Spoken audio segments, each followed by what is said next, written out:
안녕하세요. 김성학 변호사입니다. 이번 시간에는 이혼 소송에 있어서 양육권자 지정에 대해서 살펴보도록 하겠습니다. 부부가 이혼을 하게 될 때 슬하에 미성년 자녀가 있을 경우에는 그 미성년 자녀에 대한 친권, 양육권자 등을 지정하고 양육권이 없는 일방에게 면접교섭에 대한 사항과 양육비도 정하게 됩니다. 양육권이 없는 일방은 정해진 바에 따라서 면접교섭만이 가능한데요. 면접교섭만을 원하는 부부도 있을 테지만 대부분의 이혼 사건에서 부부 양 당사자 모두 양육권을 원하는 경우가 많습니다. 오늘은 이혼 시 미성년 자녀의 양육권자 지정 기준 및 양육권자로 지정되기 위해서는 어떠한 노력이 필요한지에 대해서 자세히 살펴보도록 하겠습니다. 양육권자 지정 기준은 대법원 판례에 따라서 미성년 자녀의 성별과 연령, 그리고 부모의 애정과 양육 의사, 부모의 경제적 능력, 부모와 자녀의 친밀도, 미성년 자녀의 의사 등을 종합적으로 고려해서 지정한다고 판시하고 있습니다. 많은 분들이 이상의 요건들 중에서 가장 중요한 요건이라고 생각하시는 부분이 부모의 경제적 능력일 것입니다. 그러나 부모의 경제력은 양육권을 정하는 한 기준에 불과할 뿐 절대적인 요소가 되지는 않습니다. 경제력이 있는 부모라 할지라도 자녀와 친밀하지 않거나 자녀가 그 부모가 양육하는 것을 원치 않는 경우에는 아무리 경제력이 있다고 하더라도 양육권자로 지정될 수 없을 것입니다.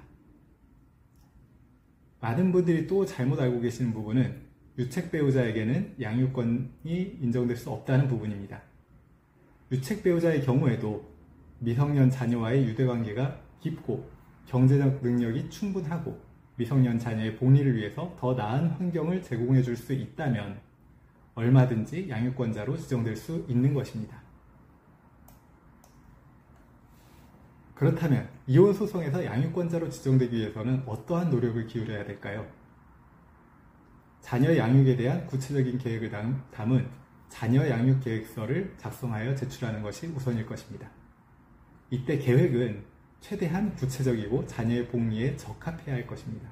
즉, 자녀를 양육하는 환경에 대한 진술, 경제적 여건에 따른 양육비 지출 가능 정도, 여가 시간의 확보를 통해 실질적 자녀 양육 가능성, 본인이 부득이 양육을 하지 못하는 경우 보조적으로 양육을 해줄 사람을 구할 수 있는지 여부 등이 구체적으로 밝혀져야 될 것입니다.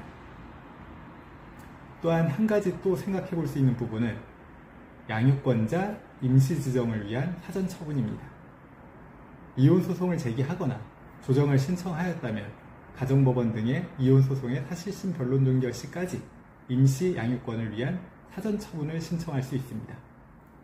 임시로 양육을 하는 것이지만 사실심 변론 종결 시까지 기간이 장기화될 수도 있고 해당 기간 동안 양육을 잘 하면서 자녀와의 유대관계가 강화된다면 이와 같은 부분도 양육권자를 지정하는 데 있어서 좋은 영향을 미칠 수 있을 것입니다.